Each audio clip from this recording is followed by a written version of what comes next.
My name is Lynn Cox, and I am 32 years old. This past Christmas, I sat on a backless metal stool in my own kitchen, staring at a chipped ceramic plate. 30 feet away in the formal dining room, under a brass chandelier, my husband David sat with his mother Beatrice and his younger sister Vanessa.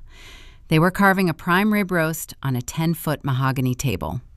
I bought that table 3 years ago with my first commercial real estate commission. Tonight, Beatrice covered the rich wood with her frayed lace runner. It smelled like mothballs and sage. The kitchen door swung open. Vanessa walked in holding a tarnished silver gravy boat. She wore a silk dress that cost more than her rent. She stopped and looked at me on the stool. Her eyes swept over my plain gray sweater. She tapped the silver boat against the granite counter. "You are out of gravy," she said. I told her the ladle was on the stove. Vanessa let out a sharp breath. She poured the remaining pan drippings over her plate and leaned against the island. "You know, Lynn," she said, raising her voice just enough to reach the dining room, "servants do not sit with family." The house went perfectly still. Bing Crosby played from the speaker on the mantel. Then from the dining room, David chuckled. My husband laughed. I offered Vanessa a flat, polite smile. "I will keep that in mind." She smirked and pushed back through the swinging doors to rejoin the real family. I set my fork down. I reached into my pocket and pulled out my phone. The screen cast a blue glow in the dim kitchen. I opened my text thread with Jessica. She is a real estate attorney who bills $400 an hour and never loses a case. I typed a single word: execute. The message switched to delivered, then read. I locked the screen and placed the phone face down. It was 6:04 p.m. I had 21 minutes left until the knock on the door. 21 minutes until Beatrice Sterling realized the woman she treated like a maid held the deed to her entire reality. Before I tell you who was standing on the other side of that door, please take a second to subscribe to Pan of Vengeance. Drop your age and your city in the comments below. I read every single one. Now let me take you back a year to show you how a homeowner ends up banished to her own kitchen. I grew up in Madison, Mississippi. My grandfather built a paving company from a single used truck and bought a 4,000 square foot colonial house with cash. When he passed away, he left it to me. He taught me to read contracts before I learned to drive. The Sterlings operated differently. They projected old Southern wealth, but drowned in quiet debt. Beatrice wore pearl earrings and talked about legacy, but her credit cards declined at the grocery store. David and I married 2 years ago. The shift in my home started small. After the wedding, Beatrice insisted on hosting the holidays at what she called David's new house. I corrected her the first time. I told her my name was the only one on the title. Later that night, David pulled me aside in our bedroom. He lowered his voice and rubbed my shoulders. "Let Mom have her pride, Lynn. She is old-fashioned about men owning property. It does not mean anything." I compromised to keep the peace. I let her play the matriarch. But a lie never stays small. It needs room to grow. I noticed the first real shift in October. The mail carrier always dropped our letters in the brass box by the front gate at noon. Every afternoon, David started walking down the driveway at 11:45. He stood by the gate, waiting. I watched him from the home office window. He took the stack of envelopes, shuffled through them, and slid specific, thick white envelopes into his jacket pocket before walking back inside. I recognized the seal on the corner of the paper before he hid it. It was the county tax assessor. David was intercepting my property tax bills. I brushed it off as a disorganized husband trying to handle the household chores. I did not realize he was taking the first step to quietly and systematically erase my name from my own life. The illusion of the Sterling family wealth was built on heavy metal credit cards and carefully rehearsed conversations. I learned this 2 months after our wedding, during a dinner at an upscale steakhouse in downtown Jackson. Beatrice ordered a $100 bottle of Cabernet without looking at the price. Vanessa ordered the bone-in ribeye and left half of it on her plate. When the waiter brought the leather check presenter, David reached into his tailored suit jacket. He pulled out a shiny platinum card and dropped it onto the table. It made a solid, metallic thud against the wood. Beatrice smiled and took another sip of her wine. She looked around the restaurant to ensure the neighboring tables saw her son picking up the tab. I sat quietly and stared at that piece of metal. I managed the finances for our household. I handled the bank logins and the monthly reconciliations. I knew that specific platinum card carried a balance that hovered right at the limit. Just 3 days earlier, the banking app displayed the balance in bright red numbers. The card had declined at a gas station when David tried to fill up his car. Yet here we were, paying a $300 dinner tab. I realized David must have transferred just enough money from his meager checking account to clear room on the credit limit. He paid the minimum balance just to perform wealth for his mother. I grew up differently. My grandfather Henry built a commercial roofing business from the ground up. His hands were calloused and his boots were always covered in tar. When he bought the 4,000 square foot colonial property in Madison, he paid with a cashier check. He taught me that real wealth is silent. You do not need to show people you have money if you actually have it. I applied his lessons to my career. I worked 80-hour weeks negotiating commercial leases and managing high-rise office buildings. I built my own portfolio. When my grandfather passed away, he left the Madison house to me. The deed sat in a fireproof safe under the name Lynn Cox. The Sterlings operated in a different reality. Beatrice wore vintage designer suits that were fraying at the seams. She constantly dropped the names of country clubs she no longer belonged to. She talked about the Sterling family legacy while screening phone calls from collection agencies. I thought I was marrying a partner who wanted to build a stable life. I did not realize I was marrying into a public relations campaign that required constant funding. The friction in our marriage started over physical space. It began with the dining room. I had closed a lucrative 10-year lease on a downtown office building. I used the commission to buy a 10-foot, solid mahogany dining table. The wood was polished to a flawless mirror finish. It represented my independence and my hard work. I loved the way the morning light hit the bare grain. Beatrice visited the house on a Tuesday afternoon shortly after the table arrived. She carried a plastic grocery bag. She walked straight into the formal dining room and pulled out a yellowing lace table runner. She spread the frayed fabric across the center of my new furniture.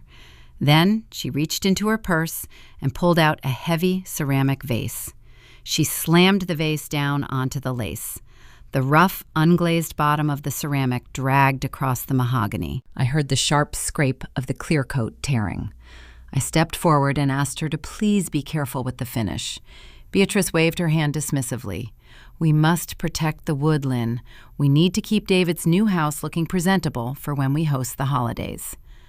The temperature in the room dropped. I looked at Beatrice and kept my voice level. "The deed is in my name, Beatrice. This is my house." Beatrice froze. Her polite smile faded into a tight, thin line. She turned her head and looked at David, who was standing in the doorway. She waited for her son to correct me. She expected him to claim dominance over the property. David looked at his shoes. He rubbed the back of his neck. He did not defend me, and he did not agree with his mother. He simply muttered something about checking the weather forecast and walked into the kitchen. Beatrice left 10 minutes later without saying goodbye. That night, the psychological manipulation began. I sat at my vanity mirror brushing my hair. David walked into the bedroom and stood behind me. He placed his hands on my shoulders. He did not apologize for his mother scratching my furniture. He did not apologize for her claiming my home as his own. His voice was soft and practiced. He told me his mother came from a different generation. He said she lost so much when his father passed away, and she just wanted to feel proud of her son. Then he looked at my reflection in the mirror and sighed. "Let Mom have her pride, Lynn. It is just a harmless fantasy. Why do you have to be so stubborn about a piece of paper?" He flipped the narrative flawlessly. He made me feel like I was the rigid, ungenerous villain in the story. He asked me to be the bigger person. I swallowed my frustration. I told myself that marriage required compromise. I yielded the argument to protect the peace in my home. I ignored the tight warning knot in my stomach. I gave them an inch of territory, and they immediately began planning to take the rest. The tension simmered beneath the surface through the early days of autumn. The leaves in the front yard turned brown, and the air grew crisp. I worked from my home office, which faced the circular driveway and the wrought iron gate. Our mail carrier always arrived at exactly noon. For the first year of our marriage, whoever was closest to the door grabbed the mail. But in October, a new pattern emerged. David started taking his lunch breaks at 11:55. He walked down the long driveway and stood by the brass mailbox. I watched him through the blinds. The mail carrier handed him the thick stack of envelopes. David shuffled through them like a dealer handling a deck of cards. He pulled out specific items. They were thick, white envelopes bearing the official seal of the Madison County tax assessor. David folded those specific letters and slid them deep into the inside pocket of his jacket.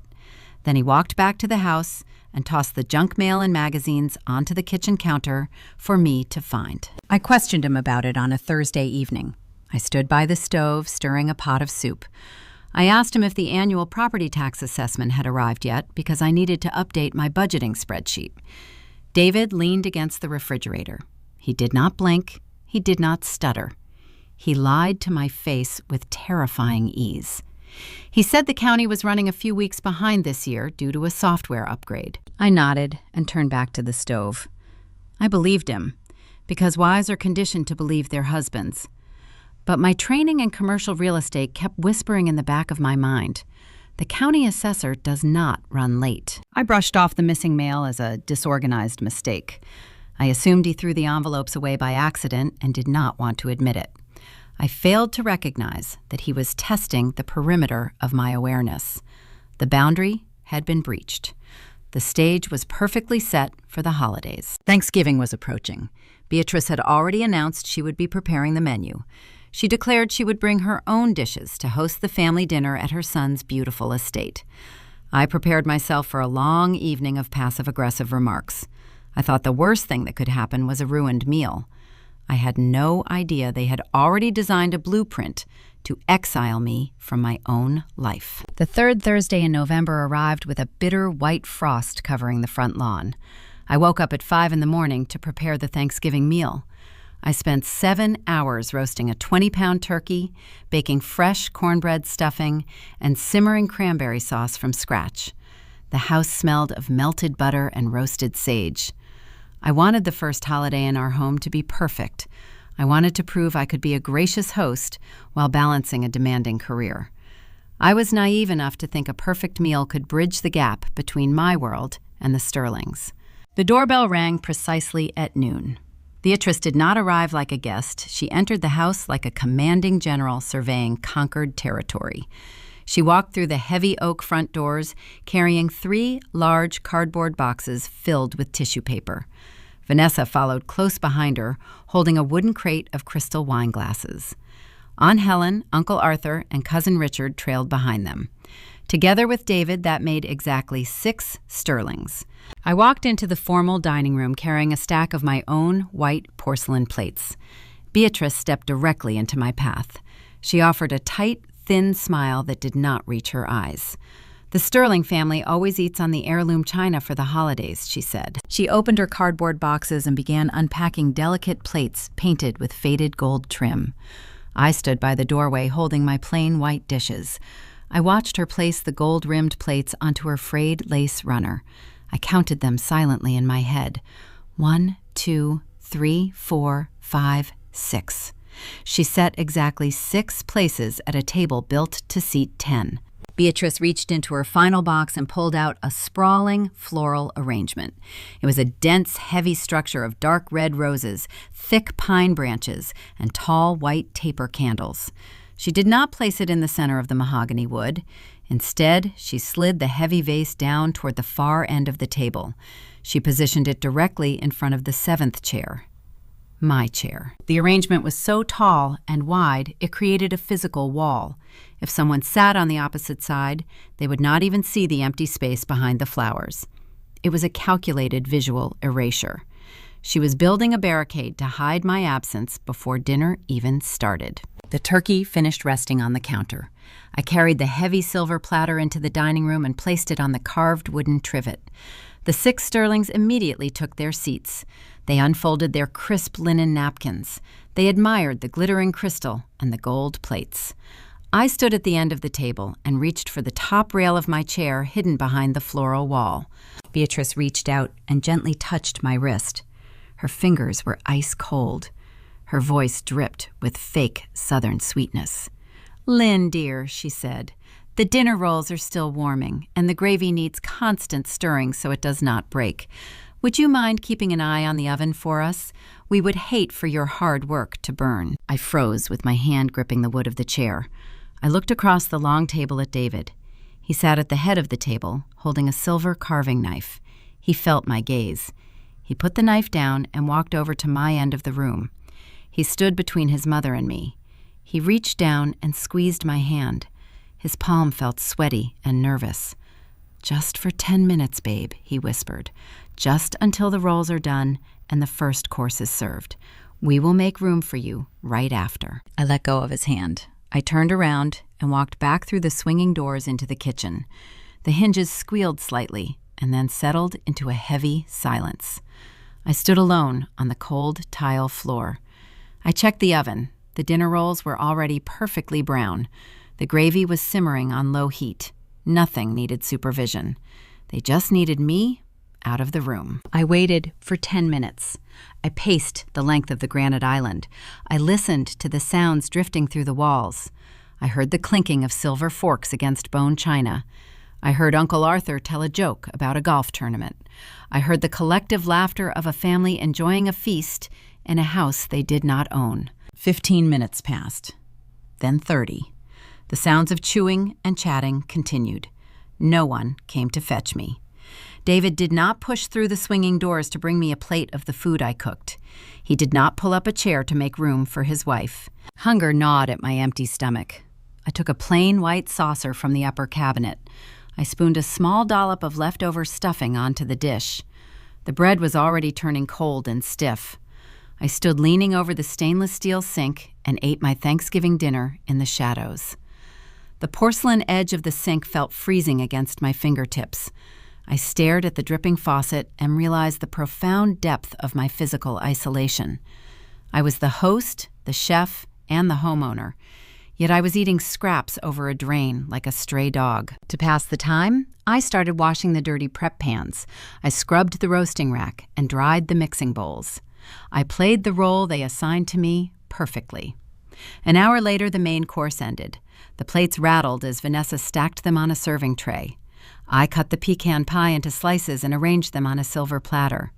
I walked toward the dining room doors holding the heavy dessert tray. I paused in the hallway just outside the dining room. The door was cracked open an inch. Aunt Helen was speaking. She praised Beatrice for the beautiful dinner and the grand estate. "I cannot believe David managed to secure such a stunning property for his new bride," Aunt Helen said. "He must be doing incredibly well at his firm." I held my breath in the hallway. I waited for Beatrice to correct her sister. I waited for her to acknowledge my grandfather or my career or the simple truth of the property deed. Instead, Beatrice let out a soft, elegant laugh. She took a sip of her coffee and sighed. "Well, Helen," she said, "you know how the Sterlings operate. In our family, the men handle the legacy. David knows his responsibilities. The women just need to focus on keeping a warm home." The pie tray in my hand suddenly felt like it weighed 100 pounds. The words echoed in my ears. The men handle the legacy. The pieces of the puzzle began to snap together with terrifying precision. The intercepted property tax envelopes by the mailbox, the constant renaming of the house as David Knew Property, the visual erasure at the dinner table. This was not just an older woman clinging to her pride. This was an ideology. Beatrice viewed my ownership as a temporary mistake that her son needed to correct. I looked through the narrow crack in the door. I watched David eat a bite of his pie. He smiled at his aunt. He took a sip of his wine. He did not say a single word to contradict his mother. He did not defend my honor or tell the truth. In that split second, my perspective of my husband shattered and reformed into something clear and sharp. David was not a passive victim of an overbearing mother. His cowardice was an active choice. He enjoyed the unearned prestige of looking like a wealthy provider. He chose his mother comfort over his wife dignity because her fantasy directly benefited him.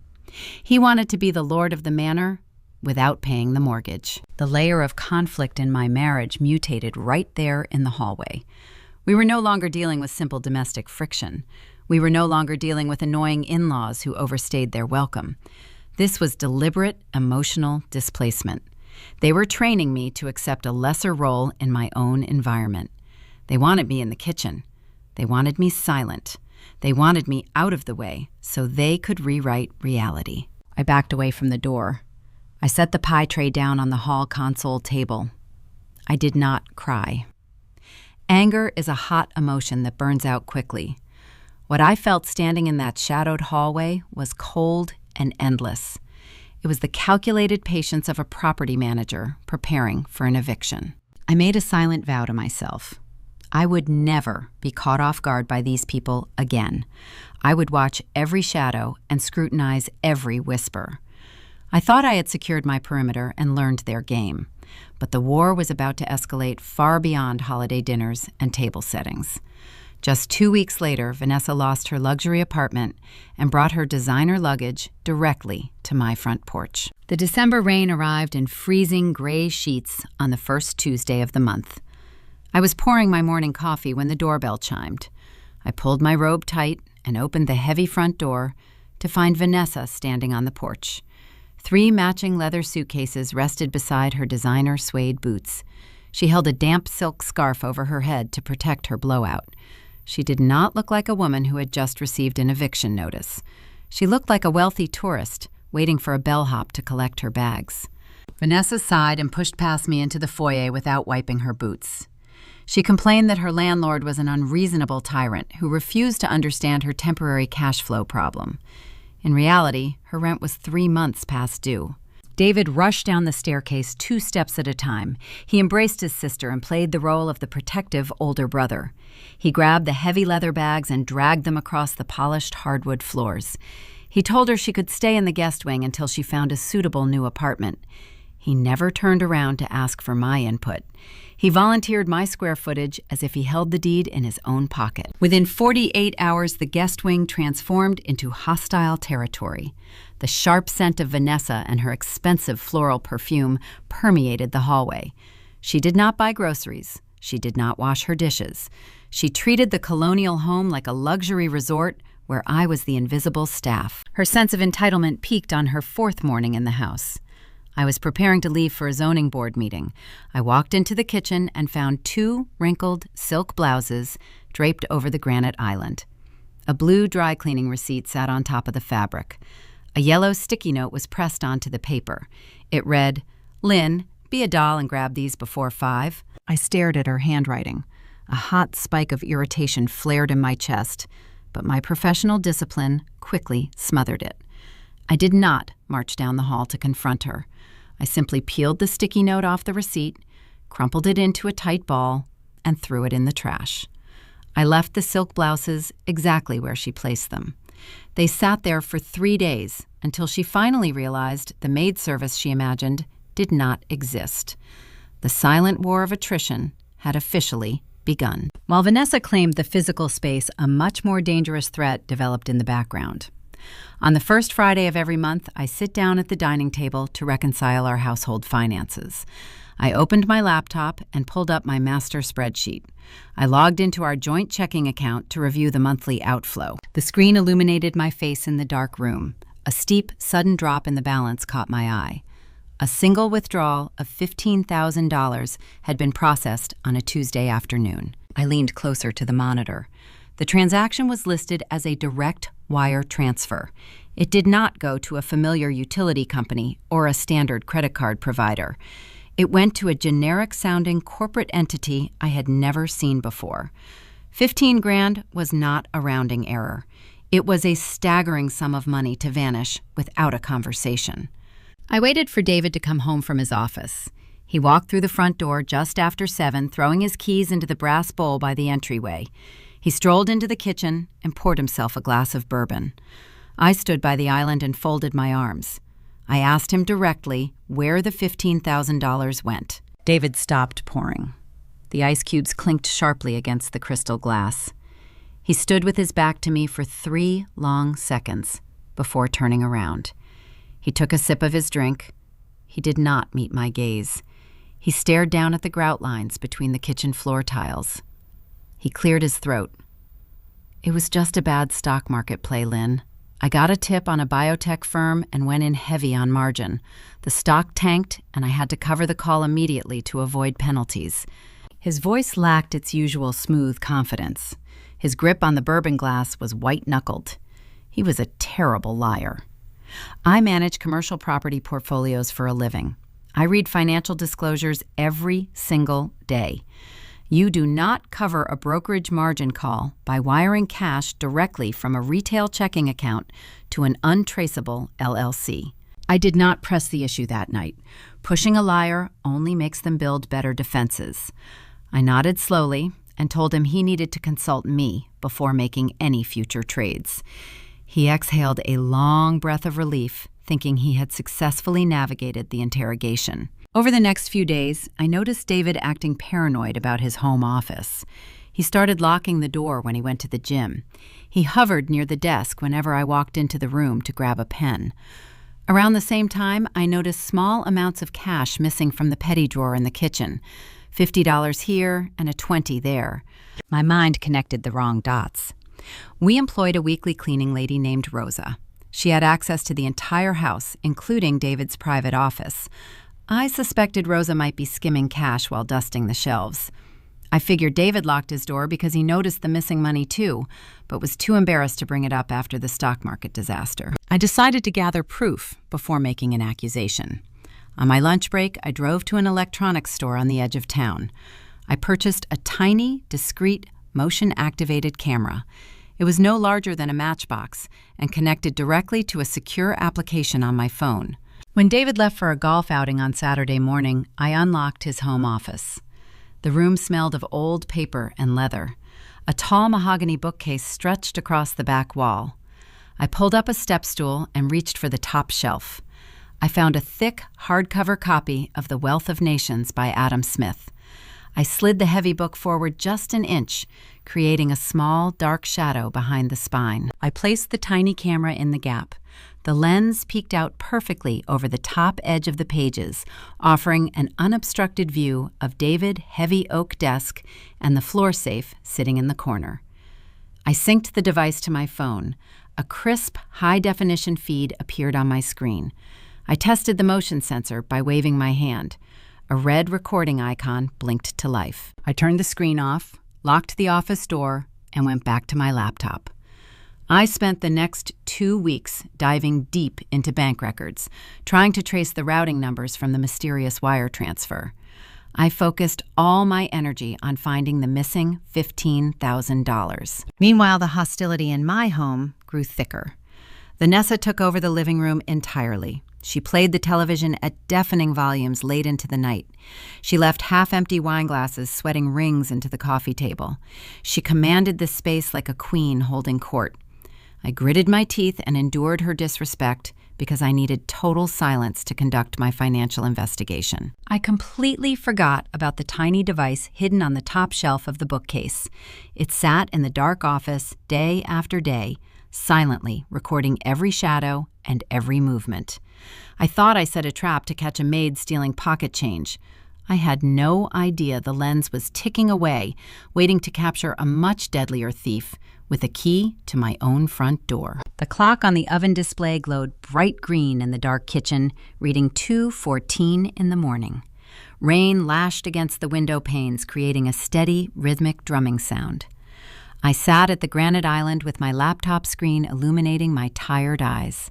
A half-empty mug of cold coffee rested near my elbow. For 6 straight hours, I had chased the ghost of the missing $15,000. I traced routing numbers through obscure banking portals. I searched public registries for the generic corporate entity listed on the wire transfer. Every path led to a dead end. The funds had evaporated into a digital fog. My neck ached and my vision blurred from staring at rows of tiny spreadsheet cells. I closed the banking application and rubbed my temples. Just as I prepared to shut the computer down, a sudden memory pierced through the exhaustion. The trap. 2 weeks had passed since I slid that matchbox-sized camera behind the Adam Smith hardcover in David's private study. I originally set the device to catch a thief stealing petty cash. Amidst the chaos of Vanessa moving into the guest wing and the suffocating tension of the holidays, I forgot the lens was silently recording every shadow in that room. I pushed my stool back. My bare feet moved silently across the cold hardwood floor. The colonial house felt vast and hollow at this hour. I crept down the long hallway toward the study. As I passed the guest suite, I heard the muffled, rhythmic sound of Vanessa snoring through the closed door. I reached the end of the hall. The brass knob on the study entrance felt icy to the touch. David had taken to locking this door, but he seemingly forgot I held the master key ring for the entire property. I slipped a small silver key into the cylinder. The tumbler clicked softly. I pushed the heavy oak panel open and slipped inside, closing it firmly behind me. The space smelled of stale air and aged leather.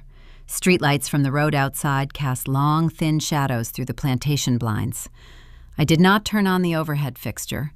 I dragged a small wooden step stool over to the tall mahogany bookcase. I climbed up and reached my hand into the narrow gap behind the thick economics textbook. My fingertips brushed against hard plastic. I pulled the tiny device free. Pushing a fingernail into the side slot, I ejected the micro storage drive.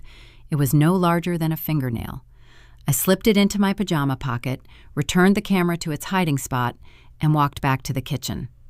I sat down at the island and slid the memory card into the side port of my laptop. A folder instantly popped up on the screen containing dozens of video files. Each thumbnail featured a timestamp generated by the motion sensor. I started clicking through the catalog. The first few recordings were mundane. David pacing across the rug while talking on his cell phone, David sorting through a stack of mail, a false trigger caused by a shifting beam of sunlight. I filtered the list, scrolling back to the previous Tuesday. My pulse began to quicken. I clicked on a file stamped at 3:15 in the afternoon. The media player opened. The high-definition footage displayed the study in crisp detail. The audio track hissed slightly before clearing up. David walked into the frame. He was not alone. Beatrice followed close behind him. She wore a tailored houndstooth coat and carried a structured leather tote bag over her shoulder. They did not speak. Their movements were hurried and precise. David stepped behind the heavy oak desk and swept his arm across the surface, pushing aside scattered pens and loose mail. He reached down and pulled a long cardboard tube from the floor. He popped the plastic cap off and unfurled a large sheet of paper across the cleared wood. I leaned closer to the monitor. My breath hitched in my throat. I recognized the thick blue lines on the paper immediately. They were the original architectural blueprints for the Madison property. The floor plans my grandfather commissioned when he bought the house. Beatrice leaned over the desk. She traced her manicured finger along the property boundaries marked on the blueprint. She tapped the center of the drawing where the main structure sat. David nodded his head in agreement. She reached into her designer tote bag and retrieved a thick stack of legal-sized paper. She smoothed the pages out and slid the document across the polished wood toward her son. David looked down at the top sheet. He ran a hand through his dark hair. He hesitated for a fraction of a second before giving another firm nod. Beatrice dove her hand back into the leather tote. When she pulled her hand out, she was holding a heavy brass tool. The metal gleamed under the desk lamp. Decades ago, before her late husband drove their family finances into the ground, Beatrice worked as an administrative assistant at his real estate firm. She held an active state commission as a public notary. She frequently bragged about keeping her credentials current just in case the family ever needed official paperwork processed quickly. On the video feed, Beatrice brought the brass stamp up to her mouth and breathed on the rubber seal. She aligned the tool over the bottom corner of the legal document. She pressed her weight down. A heavy, metallic thud echoed through the tiny microphone. The sound vibrated through my laptop speakers. It was a dull, flat noise. It was the undeniable sound of theft. Beatrice lifted the stamp. She inspected the fresh ink mark on the paper. She offered her son a cold, satisfied smile. David folded the document carefully and slipped it into a manila folder. I hit the pause button on the media player. The image froze on Beatrice's smiling face. The temperature in my own kitchen seemed to drop 10 degrees. My hands felt numb. No tears formed in my eyes. The confusion and frustration that plagued me for the past month vanished instantly. A frigid, terrifying clarity washed over my skin. They were not just disrespecting me. They were not merely trying to make me feel unwelcome during holiday dinners. They were forging legal documents in my own home. The internal conflict that kept me paralyzed for weeks finally shattered. I stopped viewing myself as an unappreciated wife dealing with a difficult mother-in-law. I stopped trying to find a compromise. You do not compromise with a parasite. I closed the laptop screen. I sat in the dark and let the reality of the situation settle into my bones. Beatrice stamped a legal document concerning my property. To alter a title or draft a transfer deed requires the signature of the current owner. I never signed anything. Therefore, they forged my name. This escalated far beyond simple family drama. We had crossed the border into federal wire fraud and criminal conspiracy. I did not march down the hall to wake David up. I did not scream or throw plates against the wall. Confrontation relies on emotion. I needed strategy. If I tipped my hand now, they would destroy the paperwork and deny everything. I needed undeniable proof. I needed the actual document they stamped on that desk. My professional training took over. I shifted into the mindset of a corporate auditor preparing for a hostile takeover. I needed to map their vulnerabilities. I knew the physical paper was likely locked in the floor safe or hidden in Beatrice's purse. But David was careless. He preferred digital convenience. He scanned his receipts and kept digital copies of his contracts. I stared down the dark hallway toward our master bedroom, where my husband was currently sleeping. The war had moved to a new front. The next step required breaking the encryption on his personal laptop to find exactly what he signed. The morning sun filtered through the kitchen blinds, casting long geometric shadows across the granite island. It was Saturday. David followed his usual weekend routine with predictable precision. He stood by the refrigerator drinking a vanilla protein shake. He wore designer athletic shorts and a fitted gray t-shirt. He checked his reflection in the dark glass of the microwave oven, running a hand through his hair to ensure every strand sat in the correct place. He set his empty shaker bottle in the sink. He walked over to where I stood, wiping down the countertops. He leaned in and kissed my cheek. His cologne smelled of cedar and expensive citrus. "I love you," he murmured. "Have a good morning." I offered a tight nod. "You too." The heavy front door clicked shut. I listened to his footsteps echo down the porch steps. The garage door motor whined into action. His luxury sedan backed down the driveway. I waited until the sound of his engine faded into the distance. The house plunged into silence. I had roughly 90 minutes before his workout ended. I walked straight to his home office. The space felt cold.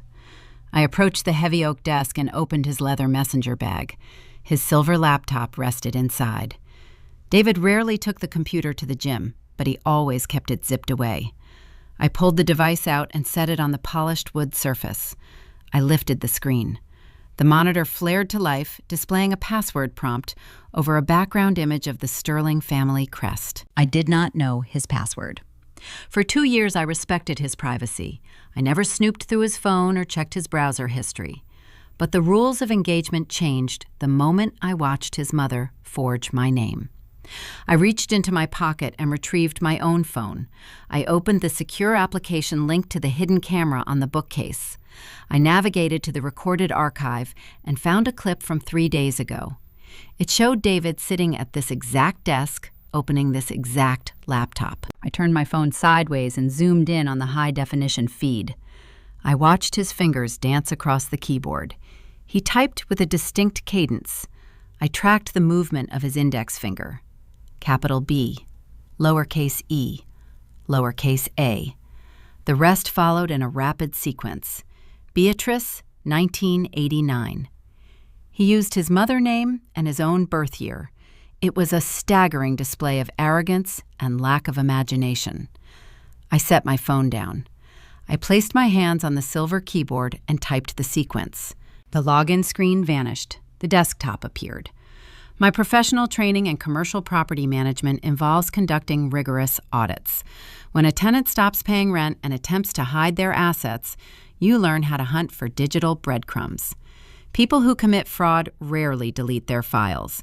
They prefer to bury them in nested folders, assuming no one will ever look deep enough. I opened his File Explorer. I bypassed the standard Documents and Downloads folders. I navigated into the local drive, searching through mundane directories labeled with generic tax years. Inside a folder marked 2019 Returns, I found an anomaly. It was a subfolder modified just 3 days ago. The title read, Estate Transfer. My pulse maintained a slow, steady rhythm. I double-clicked the icon. A single portable document format file sat inside. I opened the PDF. The screen filled with the stark black and white image of a scanned legal form.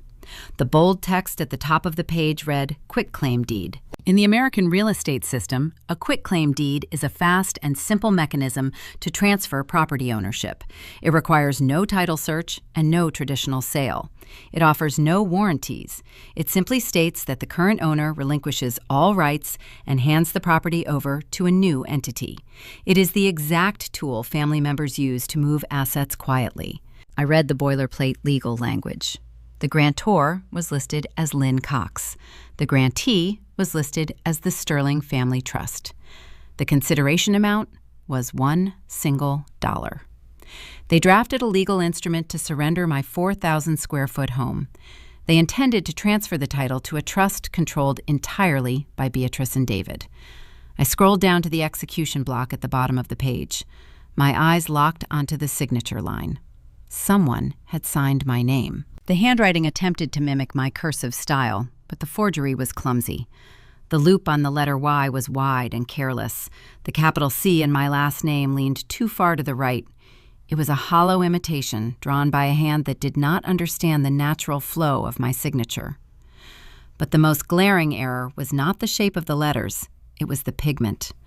The high-resolution scan captured the document in full color.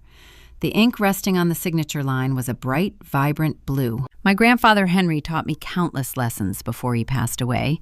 One of his strictest rules involved binding contracts. He believed legal documents commanded permanence and respect. He told me to always sign my name with dark, heavy pigment. For a decade, I have carried a fine-point black felt-tip pen in my purse. I sign grocery receipts in black. I sign multi-million-dollar commercial leases in black. I never sign official paperwork in blue. David lived with me for 2 years. He watched me sign mortgage documents, tax returns, and vehicle registrations. He failed to notice a fundamental detail I practiced every single day. Beatrice used her own blue pen, assuming all ink held the same weight. Directly next to the blue forgery sat a crisp black impression. It was the official brass notary stamp belonging to Beatrice Sterling. The stamp verified under penalty of perjury that I appeared before her in person and signed the deed willingly. I stared at the screen. A strange sensation washed over me. I felt no sorrow. I felt no heartbreak. The man who kissed my cheek 20 minutes ago was a fiction. The marriage was merely a shell company he used to acquire my assets. David was a predator. Every time he whispered affection or bought me flowers, it was a calculated distraction to keep me looking away from his hands. I pulled a secure, encrypted flash drive from my pocket. I inserted the metal stick into the side port of the laptop. I dragged the PDF file onto my drive. I did not stop there. I opened the file properties and extracted the digital metadata. The raw data displayed the exact time and date the scan was created. The timestamp matched the hidden video recording from the bookcase perfectly. I had the video of the act. I had the digital copy of the forged instrument. I possessed the undeniable proof of a federal crime. I ejected my flash drive. I opened the system settings and cleared the recent items cache. I wiped the activity logs to ensure David would never know someone accessed his nested folders. I closed the laptop screen and placed the device back into his leather messenger bag. I positioned the zipper exactly where it rested before I touched it. I stood in the center of the dark study. The house remained silent. I possessed everything I needed to destroy them. But a lingering question gnawed at the back of my mind. Why use a family trust? Why the sudden, desperate urgency to alter the deed right before the holidays? The Sterlings loved to project wealth, but they were generally lazy people. Drafting legal documents and risking prison time required a powerful motivator. I walked back to the kitchen and booted up my own computer. I inserted the encrypted drive to review the files once more. As I expanded the folder view, I noticed a secondary document I accidentally copied from David Directory. It was a wire transfer receipt. The generic corporate entity from the missing $15,000 bank transaction appeared at the top of the page. This receipt contained much more detail. It listed an offshore routing number and a specific account designation associated with an illegal sports betting syndicate. The puzzle pieces snapped together with terrifying clarity. The theft was not just about securing prestige for Beatrice. The danger was much closer and far more volatile.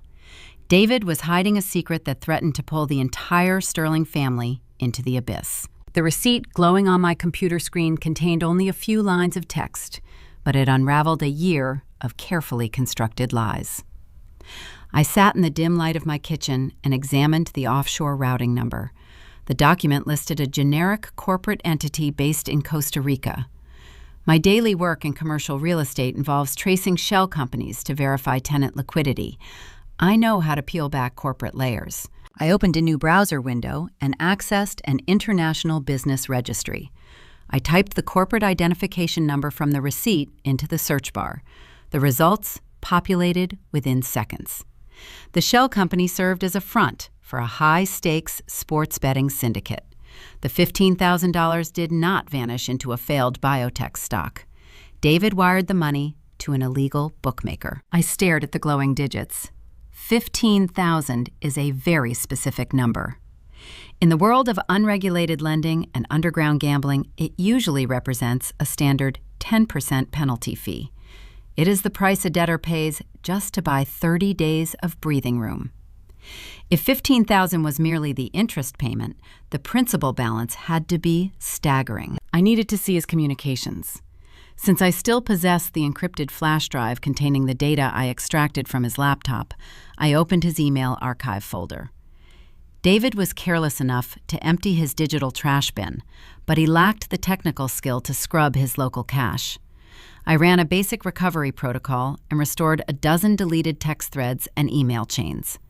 I clicked on a message thread dated 4 weeks ago. The sender used a simple alias. The subject line was blank. The tone of the messages sent chills down my spine. The exchange began with David asking for a brief extension on his account. The response from the alias was cold and precise. The sender informed my husband that his total outstanding balance stood at $150,000. The message stated that if a 10% good faith payment did not clear by Tuesday, the debt would be sold to a local collection outfit known for utilizing physical persuasion. David sent the $15,000 2 days later. He drained our joint checking account to keep violent creditors away from his front door. I leaned back in my chair. The wood creaked under my weight. My breathing slowed into a deliberate, measured rhythm. The forgery of the quitclaim deed suddenly made terrifying sense. David needed $150,000 in cash immediately. Traditional banks require rigorous underwriting processes, credit checks, and the physical signatures of both spouses to issue a home equity line of credit. David could never pass a standard audit. His credit was ruined, and he knew I would never sign a loan to pay off a gambling debt. Private, unregulated lenders operate by a different set of rules. Hard money lenders do not care about credit scores or income history. They only care about collateral. They issue fast cash loans at exorbitant interest rates in exchange for a direct lien on a piece of real estate. If the borrower defaults, the lender simply forecloses on the property and seizes the asset. But a hard money lender will only issue a loan if the borrower holds a clear title. That was the true purpose of the Sterling Family Trust. David and Beatrice forged my signature to transfer the deed out of my name and into an entity they controlled. Once the county clerk recorded the fraudulent transfer, David planned to pledge my 4,000 square foot colonial home as collateral. He would take the cash, pay his bookie, and leave me holding an illegal defaulted mortgage. When the hard money lender inevitably foreclosed, I would lose everything. The scope of the betrayal was paralyzing. I thought my mother-in-law was just an arrogant woman obsessed with social status. I thought she wanted to steal my house to host fancy dinner parties. The truth was far darker. She was actively helping her son orchestrate a federal crime to save him from a violent underworld. A memory surfaced from the early days of my relationship with David. I remembered sitting in a country club dining room while Beatrice recounted the tragic history of her late husband, William Sterling. She dabbed her eyes with a linen napkin and claimed William died of a sudden heart attack while managing their vast estate. She portrayed him as a titan of industry who left her with a pristine legacy. The truth lived in the public records database I kept bookmarked for tenant background checks. I typed William Sterling into the search field and filtered the results by bankruptcy filings. A docket from 2 decades ago appeared on the screen. William Sterling did not die a wealthy titan. He liquidated his entire portfolio to fund an escalating gambling addiction. He lost their original family home, their investments, and their savings on racehorses and failed real estate speculation. He died penniless, leaving his widow to maintain a desperate illusion of wealth. David inherited the exact same sickness. The generational curse was repeating itself right in front of my eyes. Beatrice spent the last 20 years hiding her husband's shame. Now she was weaponizing her notary stamp to hide her son's failures. She was willing to feed her daughter-in-law to the wolves to protect her child. The stakes in my home skyrocketed. I was no longer dealing with annoying relatives who refused to wash their dishes. I was living with a cornered animal. A man who owes $150,000 to dangerous people is capable of anything. He possesses no moral floor. If I walked into the master bedroom right now and confronted David with the encrypted drive, he would panic. A desperate man exposed in the middle of a criminal conspiracy might resort to physical force. He could steal my car. He could drain my retirement accounts before I had the chance to freeze them. He could take out a dozen credit cards in my name. My physical safety was suddenly a tangible concern. I sat alone in a quiet house situated on a dark, secluded street. I needed to suppress my anger and prioritize my survival. If I showed a single hint of suspicion, they would destroy the forged paper and accelerate their timeline. I had to let them believe their plan was working flawlessly. I had to continue playing the role of the obedient, silent wife eating dinner in the kitchen. I had to endure Vanessa treating me like a servant. Every moment I spent pretending to be weak bought me the necessary time to build an impenetrable defense. I removed the encrypted flash drive from the side port of my laptop. I slipped the metal device into a hidden zippered pocket inside my purse. I closed the computer and wiped down the granite island, erasing any trace of my late-night investigation. I needed professional firepower. I needed someone who understood the precise mechanics of real estate fraud and criminal litigation. The sun would rise in a few hours. Monday morning was approaching. As soon as David left for his office, I planned to make a phone call to a woman known for dismantling fraudulent contracts with surgical precision. I needed a bulletproof exit strategy before the county recorded that forged deed. Monday morning arrived with a clear, bright sky that felt entirely inappropriate for the cold reality settling over my life.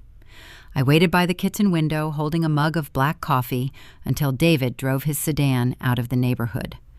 I watched Vanessa stumble into the kitchen wearing a silk robe, complaining about a headache. She left her dirty espresso cup on the counter and retreated back to the guest wing. I ignored the mess. My focus was entirely forward. I picked up my phone and dialed a number I kept saved under a fake contact name. The receptionist answered on the first ring. I asked for an emergency consultation with Jessica Vance. Jessica was a legend in the Jackson commercial real estate sector. She handled complex zoning disputes and hostile corporate takeovers. She possessed a reputation for an icy demeanor and an encyclopedic knowledge of property law. She did not handle simple family drama. I told her receptionist I was dealing with a fraudulent title transfer involving a 6-figure hard money loan. I secured an appointment for 1 o'clock that afternoon. Her office sat on the 12th floor of a glass high-rise overlooking the state capitol. The waiting room smelled of lemon polish and expensive leather.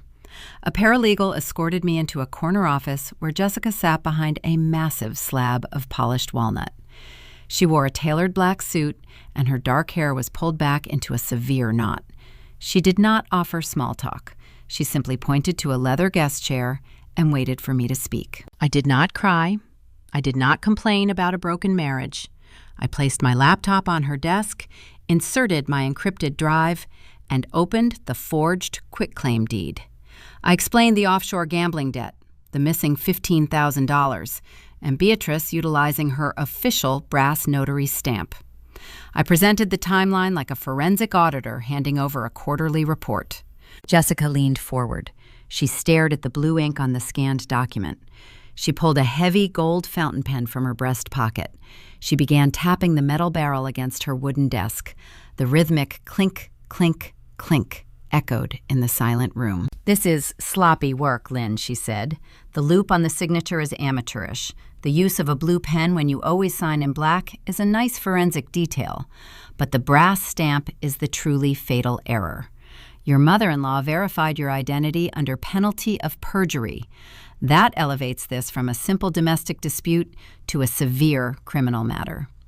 She stopped tapping the pen. She looked directly into my eyes. "However, we have a timing problem," she continued. "Based on the metadata you extracted, this document currently exists only as a physical piece of paper hidden in your husband's study. In the eyes of the law, preparing a forged document is a crime, but the severity hinges on the deployment of that document. Right now, it is just an idea. If you confront them today, David will throw the paper into the fireplace and deny everything. He will say he was just taking notes for a future conversation. We cannot strike yet." My chest tightened. I leaned forward, resting my hands on my knees. "I have a man sleeping in my bed who owes a syndicate $150,000, Jessica. If I do not strike now, what stops him from walking into a bank tomorrow?" Jessica uncapped her gold pen and wrote a single word on her legal pad. "Trap." She looked up. "He cannot secure a hard money loan until the county clerk officially records the transfer." Real estate fraud operates on a specific chronological track. They must submit the physical document to the Madison County Courthouse. The clerk must process the paper and enter the new deed into the public registry. She outlined the grim reality of my situation. The moment the document crosses the threshold of the county clerk office, the crime is officially executed. The United States Postal Service or a digital filing portal will be utilized to submit the paperwork. That triggers federal statutes. It becomes wire fraud, mail fraud, and felony forgery. "I need you to let him file it," she said. Her voice remained calm and detached. "I need you to play the obedient wife. You must let them believe they are the smartest people in the room. You must provide them with the perfect illusion of safety so they feel confident enough to submit that paper. The moment the county stamps that deed, we freeze his assets, file the divorce papers, and deliver a criminal referral directly to the district attorney. We will drop a legal anvil on their heads. But you must hold your nerve until the trap snaps shut." I stared at the gold pen resting on her desk. She was asking me to endure psychological torture. She was telling me to smile at a man actively trying to destroy my financial future. She was requiring me to serve dinner to a mother-in-law attempting to steal the roof over my head. I nodded slowly. I can hold my nerve. For the next 60 days, my home transformed into an active theater production. I delivered a masterclass in domestic submission. Every morning, I brewed David coffee and ironed his dress shirts. I greeted Beatrice with a warm smile whenever she stopped by to inspect her son's estate. I cooked elaborate dinners and washed the dishes while the 3 Sterlings sat around my mahogany table, laughing and drinking wine. The psychological tension felt agonizing. My skin crawled every time David leaned in to kiss my forehead before leaving for work. I fought the urge to flinch when Beatrice offered patronizing compliments about my cooking skills while sitting in a chair she planned to steal. Vanessa treated the guest wing like a personal spa, demanding fresh towels and complaining about the water pressure. I washed her towels and apologized for the plumbing. I swallowed my pride 12 times a day. I ate my meals sitting on the backless metal stool in the kitchen, while they occupied the formal dining room. I let Vanessa roll her eyes and make snide remarks about my plain clothing. I let David play the wealthy patriarch. Every time I scrubbed a pan or swept a floor, I repeated a silent mantra in my head. Every condescending word from Vanessa was a step closer to her packing her bags. Every patronizing pat on the head from David was a step closer to his mugshot. Every fake smile from Beatrice was a step closer to her surrendering her notary license in a criminal courtroom. I weaponized my silence. I turned my submission into a tactical advantage. A predator relies on the prey remaining blind to the danger. I knew the exact layout of the battlefield. I just needed to push them toward the edge of the cliff without letting them feel my hands on their backs. I needed a distraction to accelerate their timeline and ensure they made a fatal error before the holidays arrived. A cornered animal is unpredictable, but a fed animal is lazy. I needed the Sterling family to become incredibly lazy. If David felt rushed or threatened, he might make an erratic move that Jessica and I could not anticipate. I needed him to proceed with the forged deed feeling secure and justified in his actions. I decided to manufacture a false sense of victory. On a Tuesday afternoon, I drove past my usual commercial properties and parked outside a boutique residential real estate firm in downtown Jackson. I walked inside and browsed their display wall. I selected a thick, glossy brochure for a newly constructed luxury condominium complex. The development featured 2-bedroom units with modern finishes and 0 yard maintenance. It was the exact type of property an overwhelmed homeowner would purchase to escape the burden of a large estate. I brought the heavy cardstock folder home. I placed it squarely in the center of the kitchen island, right next to the espresso machine where David brewed his morning coffee. I made sure the glossy cover caught the overhead pendant lighting. It was a silent bait, waiting for a hungry fish.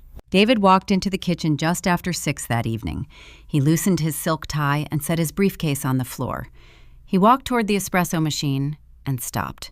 His eyes locked onto the glossy brochure. He picked it up. He flipped through the pages, studying the floor plans and the listed prices. I stood by the sink washing a cutting board. I did not say a word. I let the silence hang in the air, forcing him to initiate the conversation. "What is this, Lynn?" he asked. His tone carried a subtle edge of suspicion. I turned off the faucet and dried my hands on a kitchen towel. I let out a long, rehearsed sigh. I rolled my shoulders to project physical exhaustion. "I picked that up on my lunch break," I said. I kept my voice soft and defeated. "I am just feeling so overwhelmed lately, David. This house is 4,000 square feet. The landscaping requires constant attention. The property taxes are a burden. I was looking at those condos and thinking about how simple life could be without all this square footage weighing us down." David stared at me. He did not speak. His mind raced to process this new information. I took a step closer and placed a gentle hand on his arm. I delivered the final hook. "Besides, I know you are looking for capital to fund your new business ventures. If we sold this big place and downsized to a condo, we could free up a significant amount of cash. You could finally have the financial freedom you deserve." The transformation in his posture was instantaneous. The rigid suspicion melted out of his shoulders. His chest puffed out slightly. To a man drowning in a secret offshore gambling debt, my words sounded like a divine pardon. He realized I was willing to surrender my greatest asset to support him. In his twisted psychology, my willingness to sell the house retroactively justified his decision to steal it. He no longer viewed the forged quitclaim deed as a malicious crime. He viewed it as a mere acceleration of my own desires. He needed cash to pay his bookie immediately. A traditional real estate sale takes months of staging and inspections. He could not wait for a buyer. The forged deed and the hard money loan remained his only viable path to survival. But my performance removed his guilt. David smiled. He pulled me into a tight embrace. He kissed the top of my head. "You are an amazing wife, Lynn. Do not worry about the house right now. Let me handle the heavy lifting. I will take care of our future." I pressed my face against his expensive dress shirt and smiled into the fabric. The red herring worked flawlessly. The shift in the household dynamic occurred overnight. Believing I had mentally surrendered the property, the Sterlings dropped their defensive postures. David stopped locking his home office door. He left his leather messenger bag unzipped on the hallway bench. He even left a printed bank statement sitting openly on the coffee table. He felt invincible. He thought he outsmarted a woman who negotiated commercial leases for a living. Beatrice took the bait with even greater enthusiasm. Assuming her son had successfully broken my spirit, she claimed the colonial house as her own personal country club. She started inviting her high society acquaintances over for afternoon tea. On a crisp Thursday afternoon, I returned home from a zoning meeting to find 3 luxury vehicles parked in my circular driveway. I walked through the front door and heard the delicate clinking of silverware radiating from the sunroom. I walked down the hall and stood in the doorway. Beatrice sat on my velvet sofa pouring Earl Grey tea from a silver pot. 3 women from her former country club social circle sat in the matching armchairs. They wore pastel dresses and expensive pearls. Beatrice gestured toward the vaulted ceilings and the crown molding. She spoke with a refined southern drawl. "David has done such a marvelous job maintaining the estate," she told her guests. "He has always possessed a spectacular eye for property. We are thinking about expanding the back patio next spring." One of the guests, a woman named Mrs. Harrington, noticed me standing in the doorway.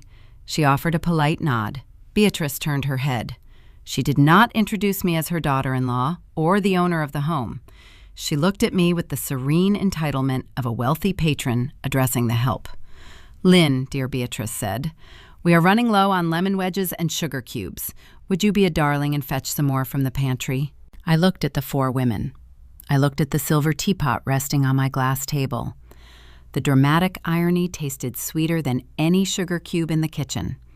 They sat in my house, drinking my tea, celebrating a victory that did not exist. They were dancing gleefully on a trapdoor that I had meticulously greased.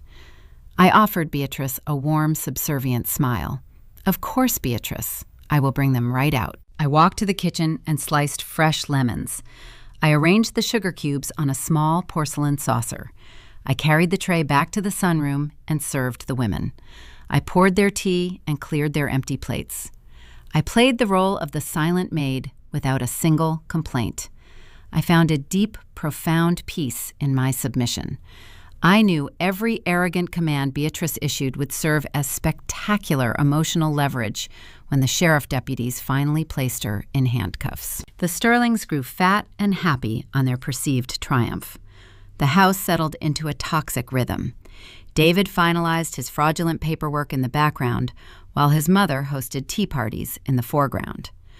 But the illusion of total control emboldened another member of the family. Vanessa watched her mother and brother conquer the territory.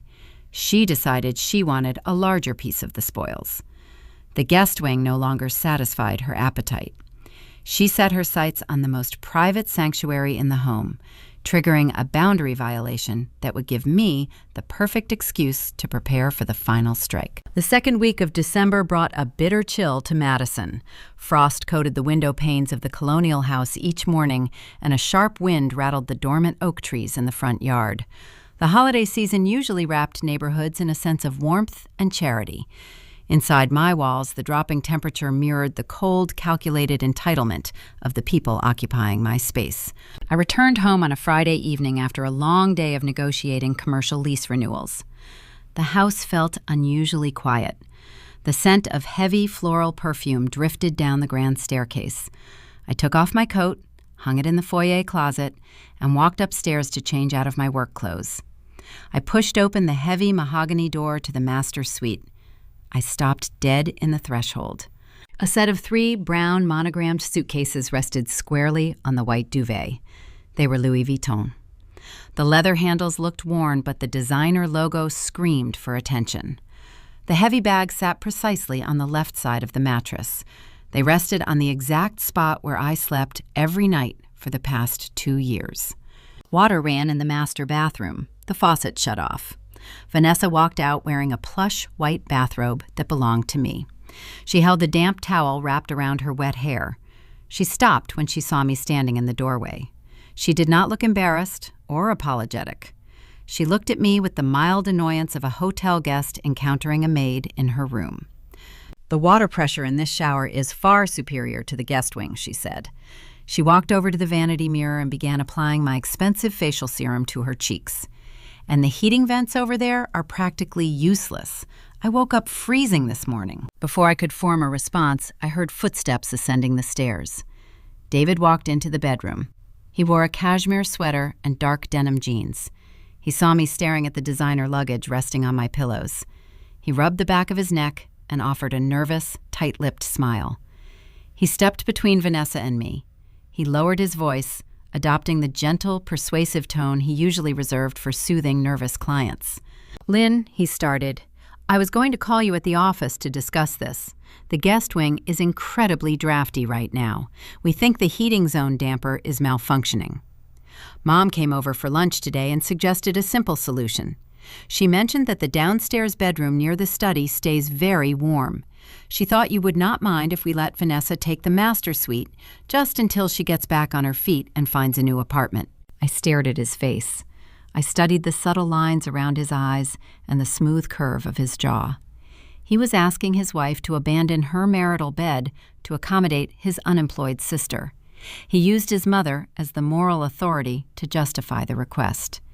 He expected me to fight. I saw the defensive posture in his shoulders, bracing for an argument about boundaries and respect. I did not give him the satisfaction of an argument. An argument implies a relationship worth defending. I no longer had a relationship with this man. I had a target. I looked at the luggage. I looked at Vanessa, admiring her reflection. I looked back at David.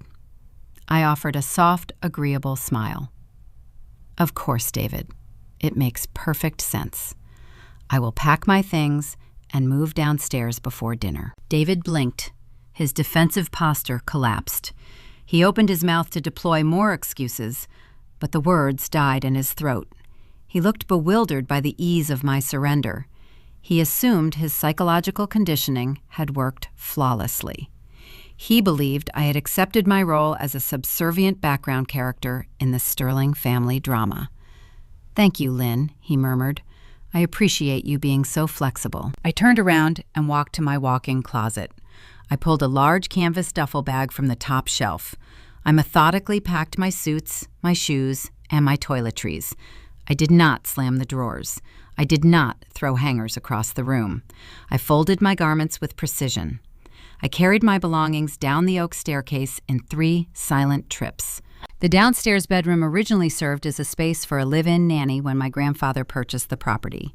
It sat tucked away behind the kitchen near the laundry room and the back patio exit. The room featured a simple layout with a standard closet and an attached bathroom.